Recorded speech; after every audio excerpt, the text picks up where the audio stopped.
Ó, diretamente de Santa Catarina, estou aqui no prédio do Navarro para mostrar para vocês, cara. Acabamos de gravar, isso foi muito legal. Façam pipoca, chama as crianças, tem muita informação sobre esses carros aqui que a gente, alguns aqui a gente quase não vê e outros ali provavelmente você nem conheça. Então eu queria pedir só um favor para você, por favor, não reclama da luz do vídeo, não reclama da luminosidade, em alguns pontos está um pouquinho escuro, nada que atrapalhe a experiência desse vídeo. Deu trabalho colocar todos esses carros aqui perto da luz, então aprecie o trabalho sem moderação e, por favor, sem reclamações. Bora lá!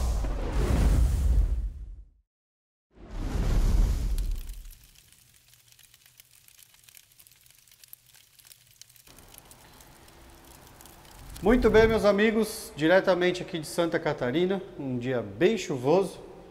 Navarro, satisfação. Prazer, todo meu. Obrigado pelo convite. Luiz. Tudo bem, Luiz? Beleza? Bom dia. Beleza. Tudo certo? Olha aqui, pessoal. Hoje a gente tem uma coleção incrível de Ford aqui. Navarro, já a primeira pergunta. Tem uma preferência por Ford aqui no Sul? O Sul ele tem uma raiz fordeira. O Sul, a Ford, ela teve uma participação em concessionárias, em estrutura técnica, né? E também tem muito a questão do envolvimento das pessoas com os produtos mais populares da Ford, né? Isso. Como nós temos origem italiana, alemã muito forte aqui no Sul, e a Ford trouxe muito projeto europeu, por exemplo, o Escort foi o primeiro carro mundial da Ford, né? Mesmo com mecânica antiga da origem Renault que caiu no Corcel, o pessoal dava muita preferência, qualidade de construção, bom acabamento, a dinâmica do carro, né? Era um projeto bem diferente dos Volkswagens mais antigos vendidos no Brasil. A Chevrolet tinha produtos bons, porém eram carros muito mais caros, então não eram muito acessíveis ao pessoal. Então a Ford conseguiu suprir com economia e com uma boa desenvoltura e uma boa linha de produtos. Olha que legal, o Luiz já mandou o papo aqui, já não deixou mais dúvidas. Navarro, como que começou essa coleção aqui? Por que você se emprestou, você se dedicou mais a esses modelos aqui? Na realidade, é muito raro aqui em Balneário Camboriú, onde eu moro, as pessoas nascerem em Balneário Camboriú, né? E eu tive a oportunidade de nascer aqui em Balneário Camboriú em 1982. Quando eu era criança andando nessas ruas aqui, eu via realmente todos os carros que saíam na moda e tudo mais, e um dos carros que mexeu com a minha imaginação foi realmente o Escort conversível. Quando saiu o Escort, eu, quando criança, prometi para mim mesmo que teria um. Então a realização dessa coleção aqui, pequena coleção, né, realmente um sonho de criança. É ter os brinquedos que quando criança eu não tive e agora quando adulto eu estou conseguindo realizar. Inclusive o Verona, né? O Verona é interessante por quê? Porque o Verona ele faz parte de um pedaço da minha vida, porque o meu pai teve um período que ele morou no oeste de Santa Catarina, em Capinzal, até próximo do Janri, né? Olha, eu tive lá, agora eu posso falar que eu conheço. E ele teve uma namorada que ela, quando lançou o Verona, ela foi na concessionária, ela foi uma das primeiras a ir numa concessionária fora, em 1990, ver um Verona. E eu tive a oportunidade de entrar no carro zero, né? Então isso mexeu bastante comigo, me remeteu boas emoções também com relação a ter conhecido também o Verona nessa época. Que legal. E esse aqui, como que foi que, da onde veio esse carro? Isso aqui, olha, cara, isso aqui tá maravilhoso. Vocês que estão assistindo no YouTube, mano, é de uma beleza, é de voltar tanto no tempo para os anos 90. Isso aqui era um belo de um carro, isso aqui. Isso parava o trânsito e ver isso daqui em perfeitas condições é raríssimo, porque esses carros foram muito judiados, né, Navarro? Não tem esses carros bons assim. O Verona em si, ele foi um carro que ele era para a família, né? Ele era um carro, ele era um Escort sedã. A maioria das pessoas não acaba não aliando, mas o Verona é um Escort sedã. É verdade. Qual é a diferença? A diferença é que ele tinha atributos de conforto e o principal que eu vou poder abrir aqui para você, que é a questão do que espaço. As famílias buscavam. Inclusive aqui, ó, estamos em período de Páscoa, já está as Páscoas das crianças aqui, ó. Aqui nós temos, por exemplo, um porta-mala que atendia a família na época, né? É interessante de um sedã duas portas? É realmente por conta da plataforma da Ford produzir o Escort MK4, que é a 4ª geração, né? Aí ele acabava aproveitando também, né? Olha, por favor não me entendam mal, sem nenhum tipo de maldade. E eu acho que talvez por esse espaço todo que ele passou a atender até uma classe trabalhadora que carregava material de construção, não é? A gente não viu muitos desses carros carregando lata de tinta. O Escort ele é um carro extremamente democrático. Ele é um carro que ele atendeu a diversas classes. O Verona, ele atendia realmente as famílias abastadas quando lançaram e depois ele se tornou uma ferramenta muito interessante para ser utilizada por outras pessoas, pessoas muitas vezes trabalhadores, pessoas que muitas vezes o carro, quando ele saiu da cena, ele se tornou um carro, vamos dizer assim, de segunda mão, mesmo assim ele era eficiente, né? Até pela mecânica ser de fácil manutenção, o motor é econômico, tanto o CHT 1.6 quanto o AP 1.8, e depois, entre os anos 90 e 2000, quando veio a ascensão do GNV no Brasil, com um porta-mala desse, você coloca 2 cilindros de 7,5, um cilindro de 15, 17, você ainda tem alguma capacidade de carga e você consegue levar passageiros com algum conforto. Entre andar com um carro popular, um Fiat Uno, um Celta, um Uno de firma, como a gente fala, e andar com um carro mais velho, porém com um banco bem confortável, sem entrar água, com ar-condicionado, com uma desenvoltura numa autoestrada que tu precisa migrar de uma cidade até outra para fazer um trabalho, esses carros suprem com muito mais facilidade. Um poder de ultrapassagem, uma subida de serra, por exemplo, região litorânea é tudo muito tranquilo, normalmente é plano, mas agora para quem mora numa região de vale, de montanha, um motor mais forte ele faz uma diferença. Verdade. Então, onde que acaba se completando é uma economia de trabalho, uma ferramenta forte e uma desenvoltura legal para tu fazer suas funções, né? Mas foi um carro que saiu de cena rápido, né? Não foi? Ele durou pouco tempo como um carro bom, um carro confiável. Não, isso ele sempre foi. Estou dizendo que ele durou pouco tempo no auge, né? Logo ele começou a ser sucateado. Na primeira geração ele teve apenas 2 anos. Foi de Olha 90 lá, a 92, né? Caramba, Meio de 92. coitado. Então a tiragem do Verona realmente, quando eu tive a oportunidade inclusive de visitar uma concessionária, ele era um carro com valor muito, muito proibitivo na época. É mesmo? Era. Olha só. Agora, esse modelo aqui, hein, Navarro, tá muito zero. Onde que você achou esse carro? Esse veículo ele foi achado numa concessionária, tá? Uma revenda, foi no Ceará, Fortaleza. Nossa, que legal! Foi um achado porque ele é um GLX com teto, que é muito raro, é um opcional que dificilmente você acha, e ele dentro do estado de condição dele, tanto da parte de estofamento, parte de detalhes, a maioria das pessoas eram descuidadas com relação à parte de painéis. Por ser um carro velho, teoricamente, eu não vou cuidar, né? Essa era a filosofia, né? Isso e esse foi um carro que realmente, como diz o meu amigo Luiz, ele foi um sobrevivente. Ele sobreviveu a diversas mãos, né? E mãos cuidadosas, né? Aqui é um carro sobrevivente. Que está com 32 anos, né? 32 anos. 32 anos. Olha como foi bem cuidado isso, cara. Que animal. Agora, vamos passar pro XR3 aqui, porque também é outro carro muito bem cuidado, né? Essa aqui é a primeira geração que saiu no Brasil, né? Essa aqui mexeu com o imaginário das pessoas por conta de um detalhe aqui que eu quero te mostrar, Lucas, por favor. Aqui, ó. Verdade, falou tudo. Esse detalhe aqui, ó. Se teve aprovação do chefe... Caramba, cara, ele endossou isso aqui, né? Ele endossou e ele era tão apaixonado pelo projeto do Escort que ele, inclusive, na residência que ele tinha fixa na Inglaterra por conta dos compromissos da Fórmula 1, que ele tinha um XR3 azul mineral, igual esse aqui, obviamente que já atualizado com a mecânica inglesa, né? Então era um XR3i, né? Mas ele tinha um gosto particular, era um carro que caiu no gosto do Ayrton. E nós sabemos que o Ayrton foi um exemplo não só de cidadão, como de pessoa também, né? E tudo que ele tocava e tudo que ele endossava, né, tinha o seu valor, né? Vendia muito mais. Vendia e motivava as pessoas, né? Verdade. Olha que lindo isso aqui, cara, isso está muito legal.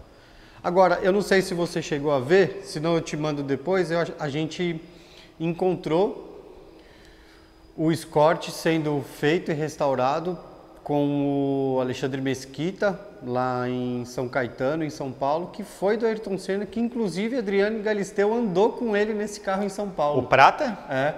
Parabéns, é um pedaço da história que não pode de maneira nenhuma deixar de ser cuidado. Legal demais, carro que ele tirou fotos para a revista, muito animal. Aqui foi restaurado ou não? Não, esse aqui foi comprado em 2021, tá? Foi comprado desta forma, ele só foi polido, foi cuidado, né? Porque infelizmente as pessoas têm uma falta de cuidado com o carro, né? E a gente tem um cuidado muito grande. Um detalhe importante, Lucas, que eu gostaria que você ressaltasse, é que esse painel ele era um painel muito frágil. E as pessoas na década de 80 e depois na década de 90, quando abandonaram, eles começaram a deixar no sol esse tipo de carro e ele apresentava o quê? Algumas fissuras. Então esse painel aqui, ele tem umas marquinhas do tempo, ele tem 3 fissurinhas pequenas, mas na íntegra ele está muito, mas muito bonito. É muito raro achar um painel desse, muito raro. Outro detalhe importante também ser frisado, para quem gosta de Ford, na primeira geração brasileira, que é o MK3, é esse tecido aqui, ó. Achar esse tecido aqui, que é o Monza, nesse estado aqui, é muito raro também. É verdade. É muito raro. Isso é, e é muito gostoso, né? É muito confortável. Muito animal. Agora, e aqui a gente já tem uma geração mais avançada e tão bonito quanto, né? Quando chegou isso aqui, também era um carro bem acima da média para a época, né? Essa aqui ela já veio com uma plataforma inglesa, né? Então ele já veio com uma plataforma global Ford, né? Ele, claro que foi colocado com alguns detalhes, né, para o mercado brasileiro, mas ele tem... até o Luiz pode falar um pouco melhor sobre o MK5, porque eu acho que ele tem um pouquinho até mais de conhecimento do que eu. Fala, Luiz, como que foi a chegada desse carro no Brasil? Então, essa carroceria aqui a gente chama de CI14, ela já tem um codinome mais técnico, né? Isso foi uma plataforma global que a Ford Europa, que era a Ford Colônia alemã e a Ford inglesa desenvolveram em conjunto, né? Essa MK5, como a gente conhece, né? E na Europa ela já saiu com o novo motor ZTEC S, que era oriundo da Cosworth inglesa, tecnologia de Fórmula 1, né? Esse projeto pro hatch, 2 portas, 4 portas, pro sedã, que era Orion na Europa ainda, para SW e para furgão e ao conversível, a Ford gastou mais de $1 bilhão na época. Então, assim, foi um projeto de bastante repercussão, né? Esse Escort aqui, ele tem suspensão independente nas 4 rodas, disco nas 4 rodas. Ele tem um comportamento dinâmico bem acima do que o brasileiro estava acostumado com carros. Como nessa época a gente tinha a fusão da Auto Latina, era a Ford e a Volkswagen, uma joint venture, esse carro possui motor 2.0 AP, que era do GTI, do Santana. A caixa dele, por sua vez, não é de Volkswagen Gol nacional, ela é do Golf terceira geração MK13, o vulgo mexicano, né? Mas mesmo assim, com a mecânica não Ford, ele ficou um carro com uma desenvoltura muito boa, aceleração, retomada, aquele fôlego que faltava para o motor CHT, que era um motor mais humilde, mais antigo, né? Padrão de acabamento, qualidade de construção de carroceria, galvanização, opcionais, né? Ele é um carro bem completo de tudo. 30 anos depois, ele é um carro que não deixa a desejar para o que a gente tem hoje no mercado ainda, né? Então, assim, era um projeto jovem, era o vulgo carro de Playboy, né? Todo mundo queria ter um tanto conversível quanto carroceria fechada, né? É um carro que marcou época para todo mundo. Todo mundo tem uma boa lembrança com o Escort, seja um parente que tinha, primeiro carro que aprendeu a dirigir. Falou tudo. Um poder aquisitivo melhor, né? Então, é um carro que deixou saudade. De quem tem, não vende. Não vai encontrar outro pacote de benefícios como um carro desse, sabe? Falou tudo, Luiz. É isso mesmo, cara. Todo mundo tem história com o Escort. Esse aqui você comprou aonde, Navarro? Esse foi comprado de um membro de um grupo, né, que a gente participava. Como que é o nome do grupo de vocês? É a Confraria Escort. Confraria Escort. É um grupo que nós criamos aqui para Santa Catarina, especificamente, tá?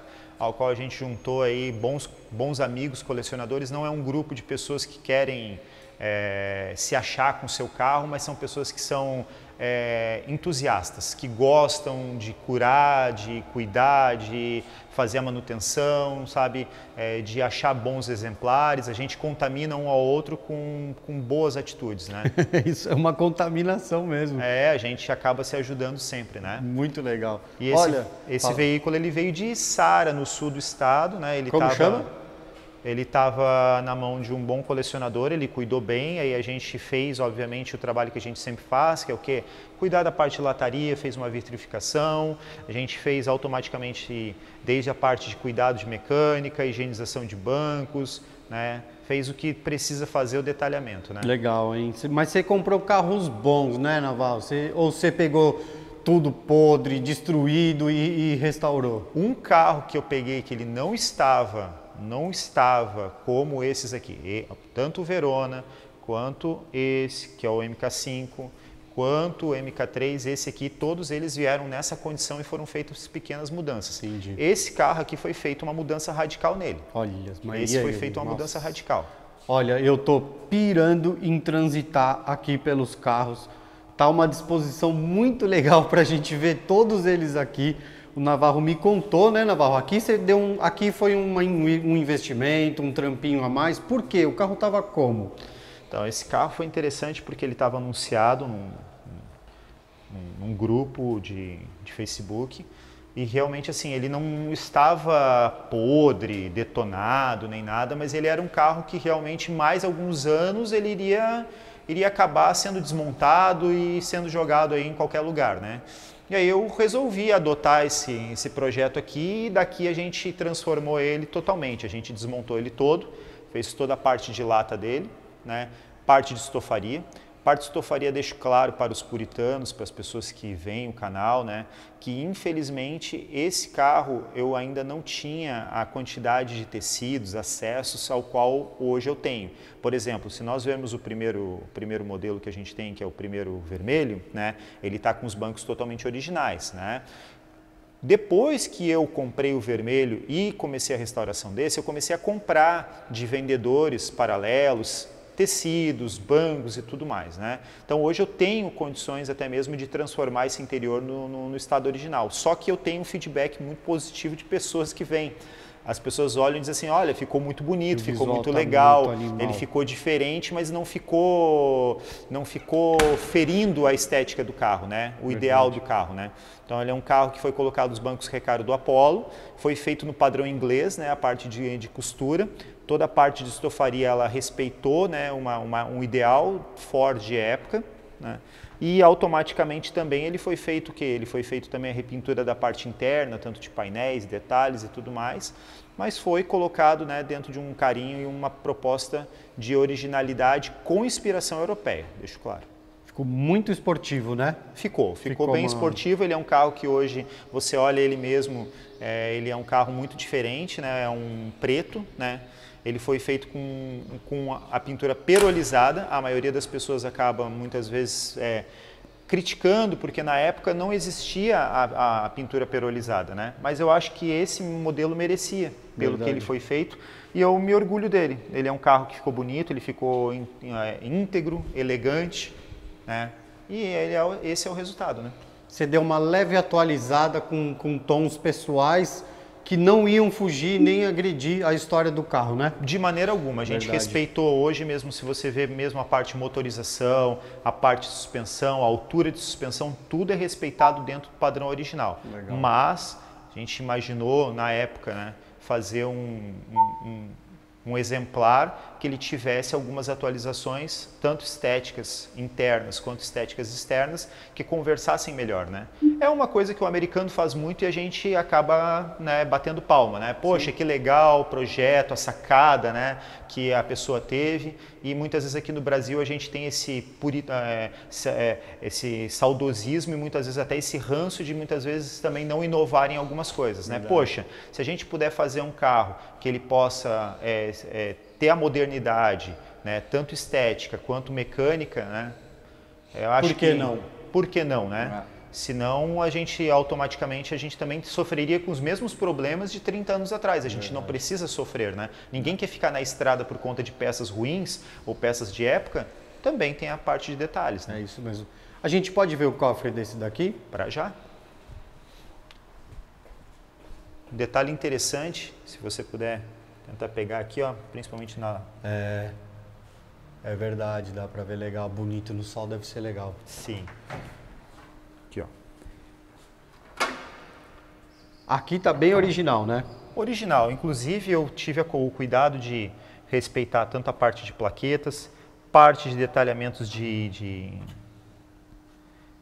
desde etiquetas, tudo foi colocado dentro do padrão original, tá? A gente tenta buscar, porque por incrível que pareça, Lucas, a gente tem uma grande dificuldade em achar peças específicas desse carro, porque as pessoas literalmente desmontavam e jogavam fora porque achavam que não prestava. Você quer ver um detalhe que para quem é escorteiro vai sofrer bastante? Escorteiro é bom. Uma simples capa do limpador de para-brisa, tá? Essa capa, a maioria das pessoas desatarrachava, fazia a manutenção e jogava a capa fora, ou deixava jogado. Isso aqui é uma peça que é de época e que é bem difícil de se achar. Cara, e super bonito para estética aqui, né? Legal de tampar. Que pena. As pessoas tinham, infelizmente, esse descuido, né? Desde um adesivo, por exemplo, as pessoas, esse aqui, por exemplo, é um adesivo que foi reprodução, né, original. Né? Esses adesivos aqui foi um trabalho de bastante busca de informações, né? Inclusive tem um vendedor, né, que é bem notório em São Paulo, que é o Reginaldo de Campinas, que ele tem inclusive eu até aconselho para quem está querendo buscar informações dos carros, estética, é a minha fonte, é a minha base, é o acervo dele. Por quê? Porque o acervo que ele faz, as fotos, os detalhes dos carros originais com baixa quilometragem, faz com que nós possamos ter, por exemplo, detalhamento, um detalhe importante aqui, ó. Tá vendo um pintura ok? Isso aqui era vamos dizer assim, um selo de aprovação de época do controle de qualidade da Ford. Legal. Quando se vai lavar o cofre, as pessoas normalmente, como é uma etiqueta papel, ela se vai embora. Aqui, ó, as pessoas acabavam passando alguma coisa, tirando e tudo mais, né? E essas etiquetas, elas vinham aqui também, ó. Aqui, ó. Tá, pintura ok. Legal, mano. Então, assim, você vê, tem outro detalhe importante, ó, a parte de estofamento, né? Os acabamentos, cara. Aqui um detalhe também bem legal que eu gosto de mostrar é que esse carro, conforme a gente conversou no início do nosso papo, as pessoas tinham um descuidado para carregar coisas, tipo peças, coisas assim, né? Então essa parte aqui normalmente era toda riscada, né? Toda detonada, porque as pessoas colocavam coisas sem cuidado. A gente tem esse cuidado de pintar, sabe, de fazer, deixar o carro o mais zero possível, né? Legal. O Escort tá voltando ou ele nunca foi embora? Como que tá o Escort hoje no colecionismo nacional? O Escort, na realidade, para quem ama, ele nunca foi embora. Nunca foi embora, né? Mas existe agora um processo de canibalização, né? Como assim, mano? Que pesado. Tem criança assistindo, Navarro. Na realidade, a canibalização, as pessoas pensam pela parte errada, né? Mas na realidade, canibalizar é o quê? Literalmente é você se apropriar de uma forma volúpita, de uma forma agressiva, correr mais atrás daquele tipo de produto. Por quê? Porque automaticamente é um produto que está em escassez. Entendi. Hoje você encontra muitos Escorts, você encontra muitos produtos. Você vai encontrar, se você abrir hoje dentro de sites de busca, você vai achar exemplares, mas exemplares com caráter de originalidade vai ser muito difícil. E aí é por isso que hoje, infelizmente, vamos dizer assim, no meio escorteiro, a gente fala que hoje há uma busca desenfreada e realmente as pessoas, querendo, por exemplo, se você tem um bom exemplar, poxa, quanto que você me vende? Poxa, eu pago e tudo mais, né? Caramba. Por quê? Porque realmente os bons exemplares, eles estão ficando, né? Né, Luiz? Você... Eu, por meio do nosso grupo, um associado colocou um vídeo com uma meia dúzia de Escorts. O Navarro acabou comprando um Benetton e eu consegui achar um MK3 do primeiro ano de produção. Ele foi feito em 1º de junho de 84. Olha. Pelo que a gente sabe, né, não existem muitas informações concretas, mas o Escort XR3, o normal, foi lançado em julho de 83. Os XR3, os esportivos, começaram a ser vendidos em dezembro de 83, mas principalmente para quem é de São Paulo sabe que tem aquela questão da produção pré-série. Então tu começa a ajustar a linha de produção, ou a treinar o pessoal. Esses carros começaram a ser fabricados em outubro. Entendi. Com muita pesquisa, se você abrir o cofre do motor, tem a plaquetinha. Ela tem 5 códigos. 2 códigos, os 2 números primeiro é o dia, os 2 últimos, o terceiro e o quarto é o mês, e o último, ele é o ano, é o 4 é 84, o 5 é 85 e o 6 é 86. Por ali a gente já consegue ter a identidade ou a certidão de nascimento do veículo, né? Legal. Então eu tive essa felicidade de pegar um exemplar já do primeiro ano de fabricação. Ele é um carro um pouco diferente, o meu tem teto solar. Era um exemplar que o primeiro ano foi um opcional, porque o pessoal tinha medo da questão da entrar água. Água, Nem né? todo Escort entra água, desde que bem conservado, vamos deixar claro, tá? O meu carro ele não tem a faixa lateral. Ele tem o banco, a gente chama o banco chifrinho, né? Que é o banco do Del Rey, que ele tem um vinco assim, né? Como aqui a gente tem esse negócio para abraçar as costas, encosto, aqui é para né? abraçar melhor a cabeça, né? Para ter Legal. um conforto, uma anatomia melhor, né? Legal. O painel dele, se você filmar ali, você vai ver o contagio e o odômetro com o ponteirinho branco. No primeiro ele é um ponteirinho laranja. Legal. O painel tem uma leve diferença na questão da posição dos difusores também, né? E se você ver, o XR3 ele tem o painel nessa espuma injetada e os GL e os L tem num plástico mais seco, né? Rígido. E lá embaixo, no console central, ele se conecta com o painel. O L e o GL não tem essa conexão, né? Entendi. De resto, volante, posição das setas, isso ele costuma ser igual, Tudo né? igual. Então, assim, o primeiro ano de fabricação sempre tem algumas diferenças, né? Algumas atualizações, evoluções para ir adequando o carro ao gosto do cliente. É o mercado, né?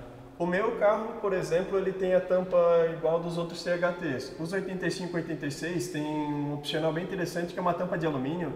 Se eu não me engano, ela vem da Inglaterra, inclusive. Ela é frisada e ela é toda em alumínio polido e acho que é pintado de preto em cima. Ela tem uns detalhezinhos assim, né? Para quem gosta de minúcias, de dar uma personalizada no carro sem sair do caráter originalidade, os 85 e 86 tem algumas permissões a mais, assim, né? O 84 ele já só saiu assim e deu. Isso que é o interessante do carro, né? Entendi. E assim, ó, uma questão, o tratamento de lata desses carros até o final dos anos 80 ele não era muito bom. Aí foi preso em pátio de Detran, abandonado em funilaria, caiu em inventário, deixou no pasto do avô. Esses carros começam a oxidar, acumular água. Muito aí fácil. Você encontra um carro inteiro que nunca bateu. Mas você começa a mexer no carro, começa a quebrar o plástico, porque ficou muito tempo exposto ao sol. A gente vê questão de borracha que resseca, tecido que rasga. Então assim, eu encontrei um Fusca abandonado há 30 anos. Você vai bater água, vai fazer ele funcionar e vai andar. Um Escort já não é tão fácil assim. Entendi. Você vai encontrar um carro rico em detalhes, mas com a carroceria comprometida. Né? Então assim, você tem um carro antigo, não vai restaurar, não vai usar, pega e vende para uma pessoa que vai cuidar, não deixa apodrecer. Não são carros americanos de 50, 70 anos atrás. São carros europeus, carros com a lata menor, carros que demandam um pouco mais de cuidado. Muito bom. Bom, vocês que estão assistindo, vocês já devem ter visto o vazamento daquele cara ali ao fundo, né, Navarro? Olha isso daqui. Isso me chamou a atenção quando ele falou que tinha, eu falei, cara, isso é raro de se ver, um carro que muitos de nós nem conhecemos. Estávamos falando aqui de até da semelhança de ele ser um carro japonês, parece um JDM, inclusive o Navarro me contou que esse carro é até um carro meio que procurado por esse pessoal que gosta do drift. É isso mesmo, Navarro? Que carro que é esse aqui? Esse aqui é um Escort GT. Tá? 1994, ele tem uma plataforma que ele foi emprestada do Ford Thunderbird e do Ford Mustang, lançado exclusivamente para a América do Norte em 1990. Esse já se tornou, tá, a segunda geração do Escort americano. Uma das coisas que é de desconhecimento do brasileiro especificamente, ele acha que o Escort ele foi uma plataforma global ou muitas vezes até nacional que só existiu aqui. Não, o Escort ele houve variações, tanto pela plataforma inglesa quanto pela plataforma americana.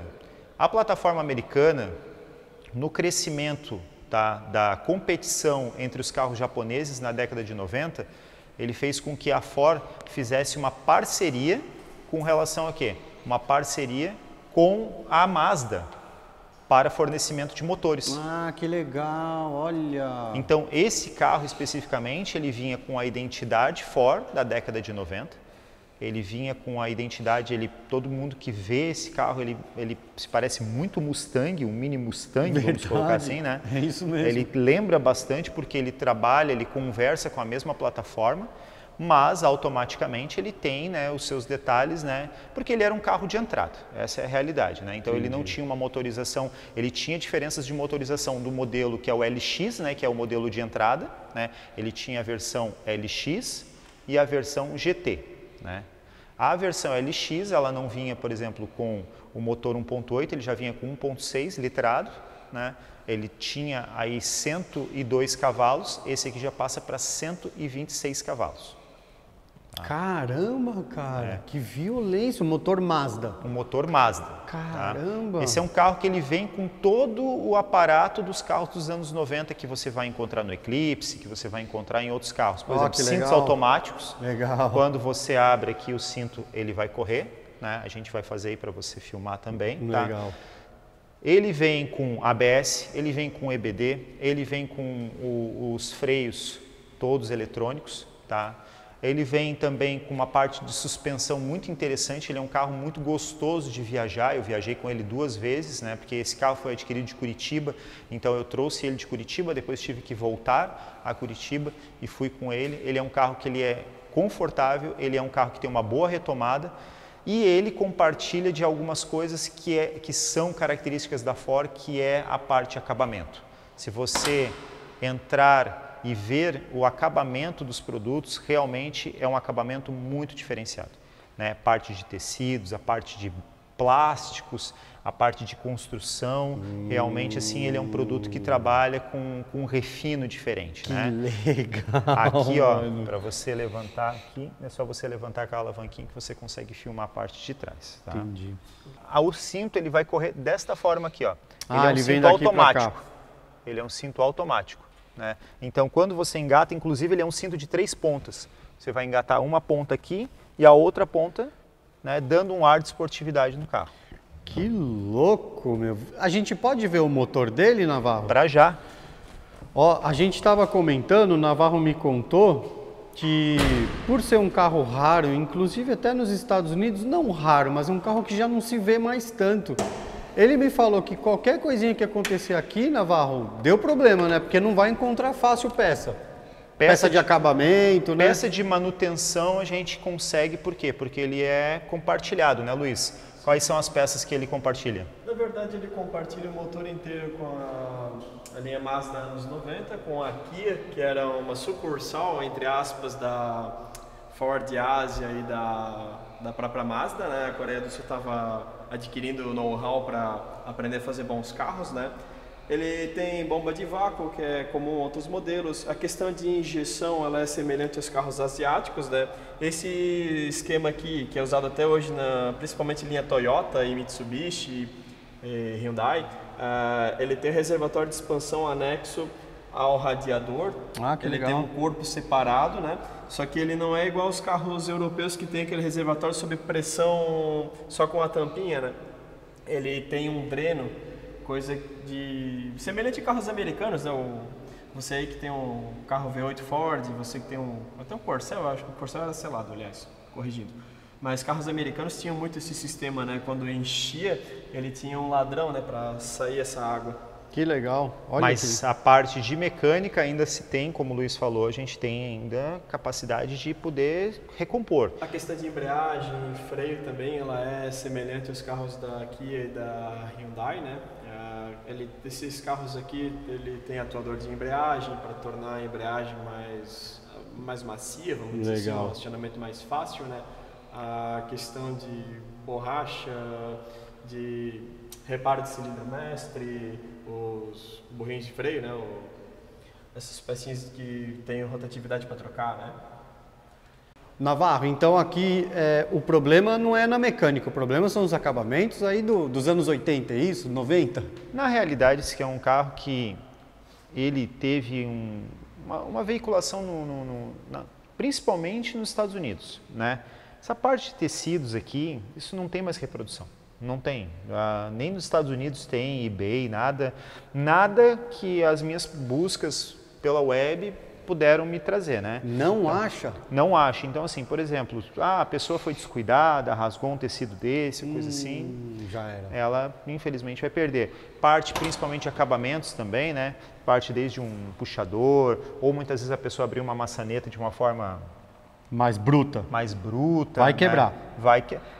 Ele é um produto que afora ela era muito caprichosa. Cara, com parte verdade. Se olhar os plásticos bons, né? Porque não ressecaram, não trincou.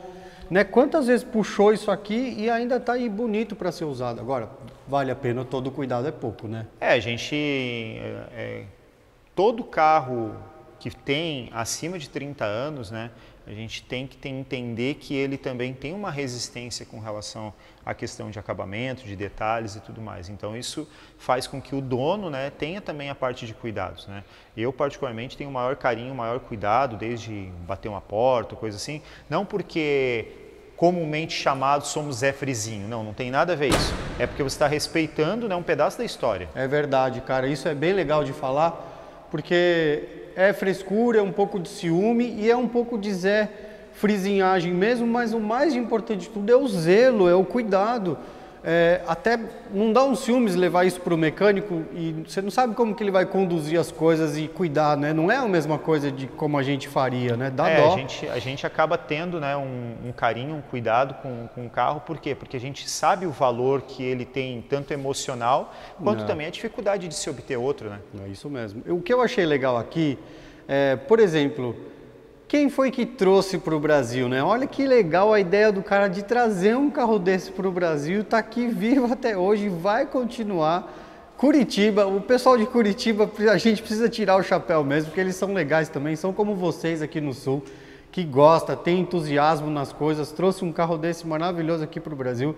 Gostei do estilo do carro, bem interessante mesmo, né, Navarro? Bem diferente aí do que a gente já teve, né? Ele é, com certeza, ele é aquele caso de ame ou odeie, né? Por quê? Será? De visual, você diz? Porque as pessoas têm uma memória afetiva sobre as gerações de Escort que nós tivemos no Brasil. Verdade. Então as pessoas elas aliam ao que a gente conhece, conversou antes, né? Ou seja, os modelos que participaram da nossa vida, do nosso crescimento visual e também o toque e a utilização, né? Esse foi um carro que quem vê ele não vê nenhuma parecência, nada, nenhuma conexão com o Escort. Não vê um Escort. Não vê um Escort. Só vê o adesivo, né? Só vê um adesivo. Desconfia. Ainda desconfia. A gente tem também um fator Brasil, que anos 90 a gente não tinha muito TV fechada com seriados, History, Discovery. A gente era muito apegado ao que tinha na TV aberta, que eram novelas. Então tu vê a mocinha, o mocinho da novela com um Escort conversível, o vilão com um V8 mais forte. Então a gente tinha essa conexão, né? Tal carro é de uma pessoa legal, tal carro é de uma pessoa para frente. Verdade. Esses maniqueísmos são interessantes, bem lembrado, tá? Sim, o Malta com o seu reloginho lá, sua pulseira e a sua picape Ford com o chifre da guampa do falecido do animal, né? A novela conduzia um pouco Era um fator de desejo, ter um produto que estava na novela. A gente teve outro fator também, em Verdade. 76, em 90, 91, a gente teve as importações fechadas. 4 marcas dominando, Ford, Volkswagen, Fiat, Chevrolet, ditando as regras do mercado, né? Então quando o Collor reabriu as importações, a gente teve a mudança da moeda que teve uma força por um tempo, que foi o Plano Real. Isso abriu as portas e quem era de fora tinha interesse em vender, em criar esse mercado, né?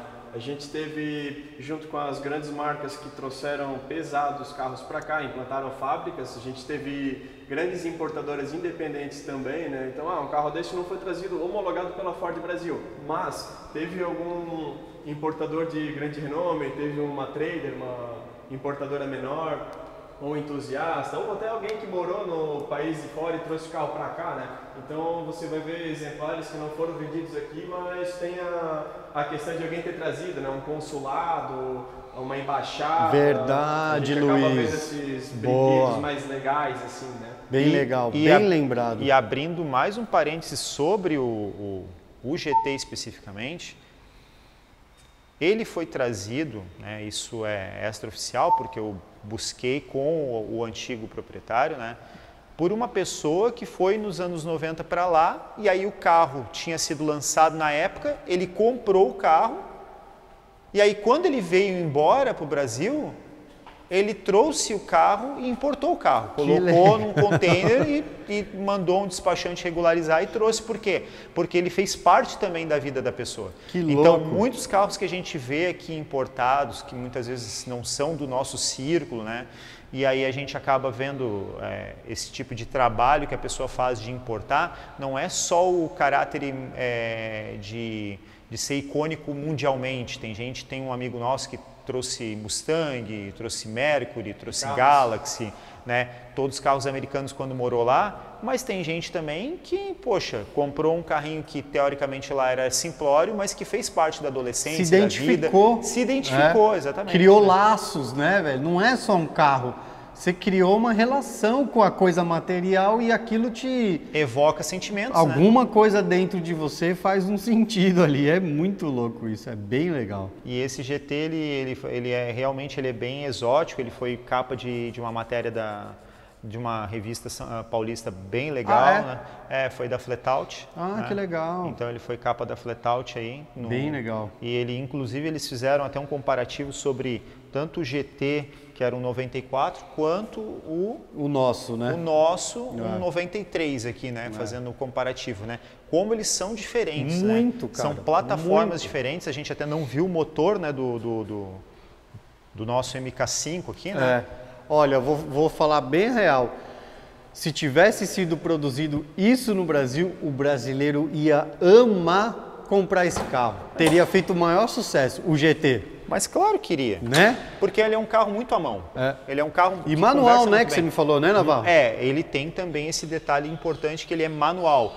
Todo o americano, ele não gosta de trabalho. Eu vou lá ver. Posso entrar? Por favor, fica à vontade. Deixa eu ver se eu consigo entrar com a câmera aqui. Segura para mim, por favor, a Claro. porta. Manual, né, Navarro? Manual. Isso é um detalhe que ele é bem diferencial, tá? O americano não gosta de fazer força. É verdade. Então, esse carro você acha muito. Eu vi 2 à venda na web, mas todos automáticos, né? 4 marchas automático. Ah, tem alguns desses para venda no Brasil? Não, Brasil não. Ah, não, você achou para venda lá fora. Lá fora. Cara, o câmbio é uma manteiga. Mano, que gostoso, velho. Ó, vale o destaque aqui que infelizmente vocês que estão assistindo no YouTube não vão conseguir identificar.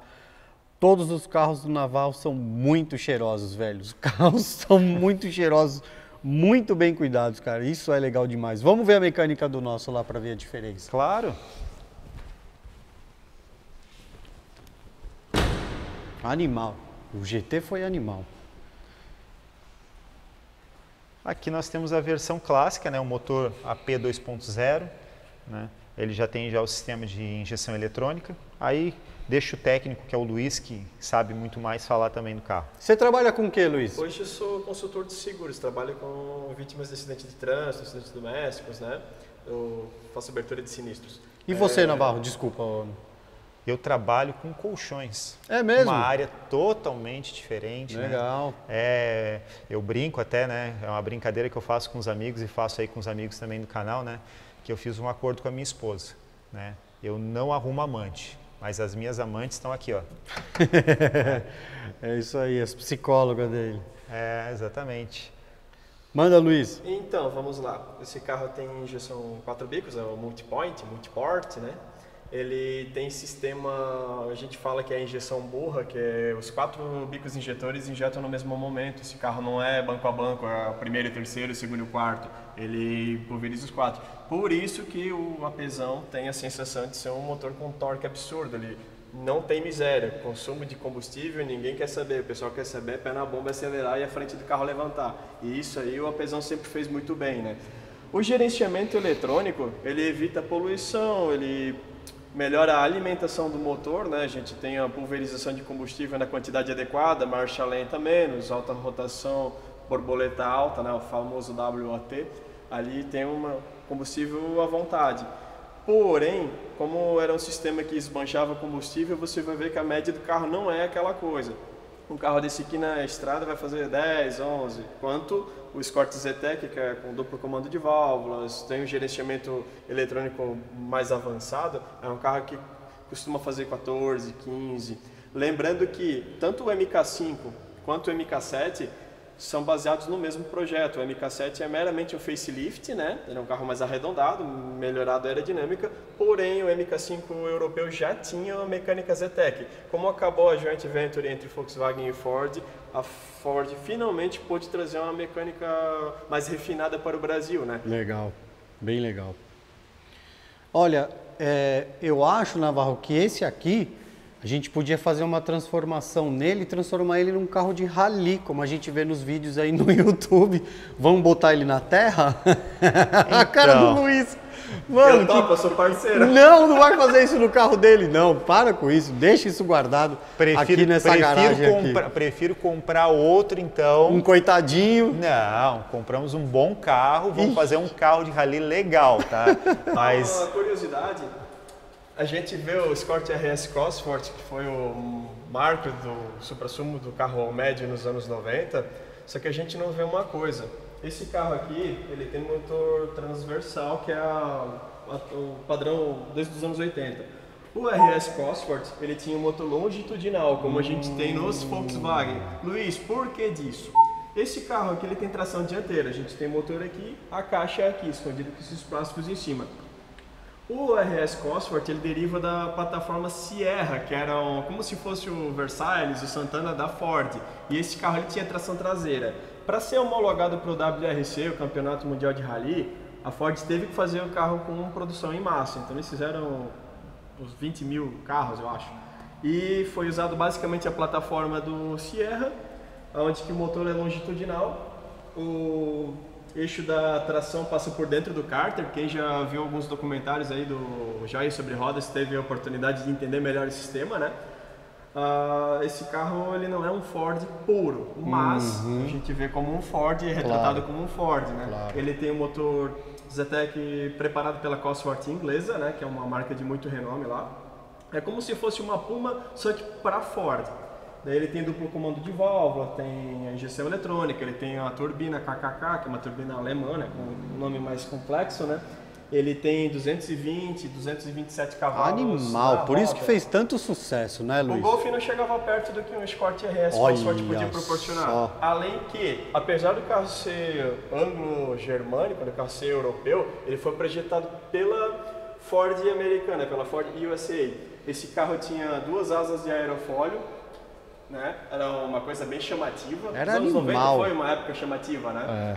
E o carro tinha tração nas 4 rodas, disco nas 4 rodas, disposição do motor era diferente. O carro tinha um pacote de coisas que hoje seria impensável no carro, né? Verdade. Ele marcou a época, mas é por isso. 220 cavalos nos anos 90 equivale ao Golf R, ao Focus RS aí de 300 cavalos que a gente tem em 2020, né? Verdade. Basicamente é isso aí. Deram trabalho esses carros, hein? Deram. Né? Foi um marco da engenharia. Resumindo, na Europa principalmente, todas as marcas têm uma divisão racing, uma divisão de corrida, que né? legal. Ou uma divisão de preparação, né? Nós temos, por exemplo, a Bart na Fiat, nós temos, por exemplo, a Cosworth, que foi uma preparadora, né, para Ford, né? E tivemos tantas outras, né? A MG, por exemplo, verdade. A Volkswagen tem a Griff GTI, né, que depois virou a R, né? Verdade. A gente tem a Opel com a OPC, a Opel Performance Center, antigamente nessa época que tinha GSI, que eram os Opel injetados, né, devidamente preparados, né? Daí tem uma Brabus, que era uma preparadora independente da Mercedes. A Oettinger, a Abt, que são preparadores linha Volkswagen, né? Temos uma bem bacana também, que é a Bitter e a Alpina, que são preparadoras da BMW. A Alpina mesmo, a BMW Alpina mesmo. Ela é homologada pela BMW, é uma parceria como se fosse a AMG, que a própria Mercedes acabou comprando nos anos 90, né? A Alpina, ela tem uma aceitação pela BMW, pode fazer que eu assino embaixo. Verdade. Esse aqui, por exemplo, é não sei se para quem fala de Escort, né? Aí todo mundo lembra do leilão que ocorreu do carro da Lady Di no ano passado, né? Verdade, cara, é verdade. Que carro legal, igualzinho nosso. Então, pouquíssimas diferenças, né? Que interessante, é totalmente diferente. É mesmo? Totalmente diferente. Para começar, a história daquele carro é que os ingleses eles não são muito afeitos a carros de cor preta. É um gosto deles, tá? Eles não curtem esse tipo de... E foram produzidos apenas 3 Fords pela Ford inglesa, RS, né, que é uma versão turbo, na cor preta, para atender a família real. Entendi. Um deles foi presenteado a Diana. O carro, especificamente, é como esse aqui. A carroceria, né? A carroceria, salvo que ele vinha com a inscrição RS em azul. Verdade. Né? A cor era o preto, da mesma forma, só que dentro do cofre ele tinha, né, um motor que era um XR3i injetado. Né? Ele tinha uma correlação totalmente diferente. Né? Ele era um carro muito mais esperto, ele era um carro muito mais dinâmico. Né? Então, se nós vermos a plataforma, quando a Ford lançou esta plataforma na Inglaterra em 1983, ela quis tornar uma plataforma global, só que a mudança do que nós tínhamos na Inglaterra e depois veio para a África do Sul, porque a África em si e a África do Sul foi uma colônia inglesa, né, até o início da década de 90, então todo produto que a Ford fazia no Reino Unido, ela mandava também para suas colônias. Inclusive, existem Escorts na Austrália. Entendi. Né? E as pessoas muitas vezes acabam pensando que é somente um produto nosso. Muito legal. Eu vou colocar a foto aqui do carro da rainha, vendeu por muita grana, vou descobrir o valor. 360 mil euros. 360 mil euros. Obrigado, Esse Luiz. Esse carro aqui tem uma coisa interessante que quase ninguém fala. O Escort europeu, ele tem a geometria da suspensão totalmente diferente. Ele é um carro mais firme, ele tinha um pneu com perfil um pouco menor, tá? Ele era um carro mais duro, vulgarmente um kart. Devido às nossas estradas dos anos 80 e a capacidade de manobrabilidade que o brasileiro tinha, não era um motorista e piloto de fuga, essa suspensão aqui foi mais privilegiada para conforto. Ah, que legal. Ele é um carro mais molenga, grosso modo. Por isso que tem aquela rixa entre o Gol, que é um kartzinho, um carro alemão, né, contra o Escort. Verdade. Quando esses carros foram lançados, ele tinha a tendência do sobresterço, que era o sair de frente, né? Como o brasileiro era mais habituado com Fusca, Chevette, esses padrões de carros mais antigos, ele acabava não entendendo muito como se dirigir, né? Mas isso foi um problema que foi resolvido aos poucos. Entendi. Né? Mas é uma característica interessante. Bem legal. Bom, pessoal, olha, eu não sei como agradecer esse vídeo, o conhecimento e vocês compartilharem de tudo isso com os nossos inscritos aqui no YouTube. Valeu demais, isso agradeço demais. Parabéns pelo cuidado, parabéns aí pelo conhecimento, pela coleção de vocês. Espero que isso se perdure por anos, para eu poder continuar voltando aqui e a gente aprender e estar aqui com vocês novamente. Sempre muito bem-vindo, muito obrigado, pessoal do canal. Parabéns aí por prestigiar o Lucas Pingando Óleo. Obrigado, gente. Navarro, grande abraço. Obrigado. Parabéns. É nóis, meu querido. Valeu, Luiz. Obrigado. Um abraço aí para vocês. Valeu.